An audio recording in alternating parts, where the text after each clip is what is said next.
Alright, so on this video here, I want to talk about my story and what, ultimately made me want to take my entrepreneurship journey and become somebody who helps people and shares knowledge and information with others so that they can succeed. So a little bit about my backstory. I grew up in a small country town called Tahlequah, and in that town I grew up with a single mother. My dad was kind of in and out of jail, was never really around. I don't really recall too many memories of him until I was around 5 years old. And the times that I would see him would be like every so often and not too much. And so I grew up, very shy, had a single mother, had, several siblings, but the only one that actually lived in the home with me was my sister. So we were very competitive. She was a very fast athlete, and I was a pretty fast athlete as well, but I would always feed off of her and kind of compete with that. In a nutshell, I ended up getting into sports. Track and field was my main choice of sports, and then I did just the basic basketball, football, track type of deal. I got into skateboarding early on. I was probably about 10 or 11 when I started skateboarding, and really just took that in and really enjoyed that quite a bit. Competed for a while, and just kind of fell off and had a mediocre high school life. Had friends and stuff like that, but I just never felt fulfilled. Never felt like I was doing what I wanted to do. I was always kind of doing what it took to, either fit in with my friends. And needless to say, I never really cared what others thought of me, but I wanted to relate to other people. But as I continued to get older, I realized that a lot of people had asked me different things, such as, hey, what do you think about this? Or, hey, what would you do in this situation? And so I was like, people care to hear what I have to say for some reason. And I never put two and two together, but I realized that what it was is that I thought about things in a different way, and that's why I always had felt as if I maybe wasn't fitting in or maybe wasn't the same as a lot of other people. So I got into college, fresh out of high school.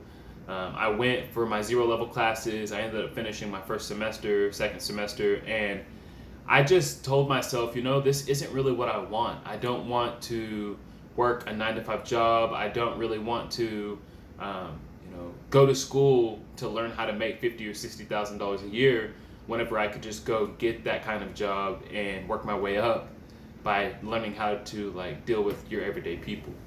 So that's exactly what I did. I went and I got into the car business, and prior to that I had worked a few just little basic jobs, delivering pizza, working at Subway, just basic stuff.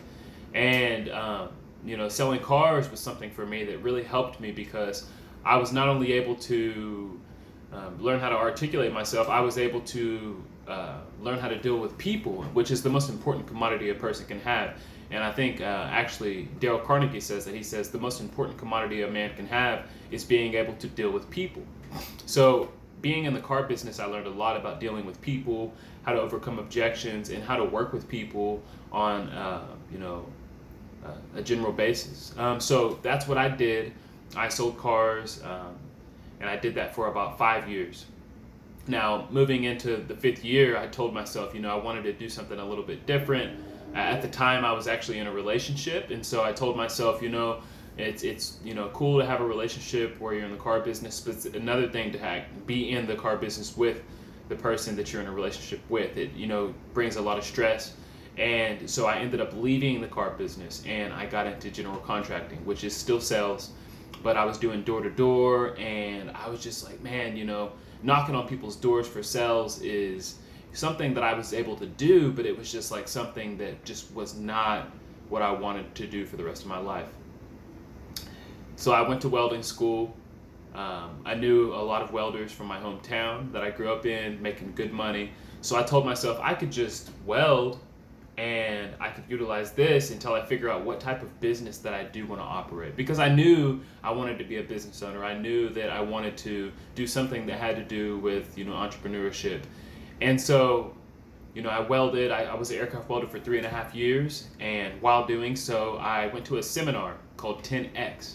And at that seminar, I met a gentleman named Brandon Carter. He had an online fitness business, still does actually. It's a 7-figure online business. He's in the 2 Comma Club, one of the 2 Comma Club earners for ClickFunnels, etc. So, he done a lot of really good things. and had a lot of things that he accomplished over the course of having this business and still running it successfully today. I linked up with him and started my online fitness business, which led to me starting multiple other online businesses. So with doing so, you just never know where you're going to get to. As long as you stay consistent, like I did. I faced a lot of adversities and things of that nature early on. There's things I didn't really touch on too much, like the fact that when I was in the car business and first got in the car business, I had a roommate of mine that decided, well, I'm just not going to pay my half of rent one month, which led to me sleeping in my car for several months, which was a struggle for me. But instead of me saying I'm going to go home, I'm going to live with my mom again, I'm going to rely on somebody else to take care of me, I was just kind of like, I'm going to face this adversity face first, and I'm going to figure out how to get past this versus me trying to rely on others to help me, because I had a victim mindset there for a little while. I told myself that, oh, my circumstances are because of this or because of that. And really it was all my mindset.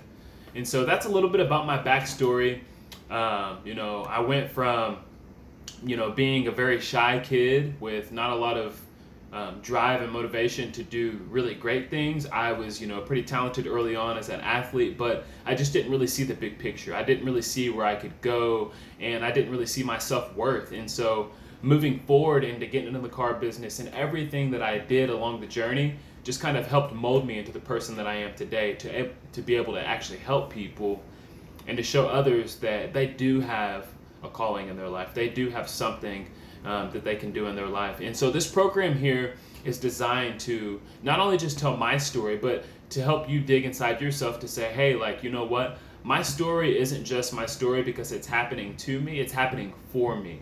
The things that happen to you in life are happening for you to realize that this isn't it. And if you can learn from the things that happen to you, you will absolutely succeed. I'm going to leave this video with this. Success is a progressive realization of a worthy ideal. So as long as you have an ideal of where you want to be and you have a why behind that, success is right around the corner for you. All right, guys. Well, I'll see you on the next video.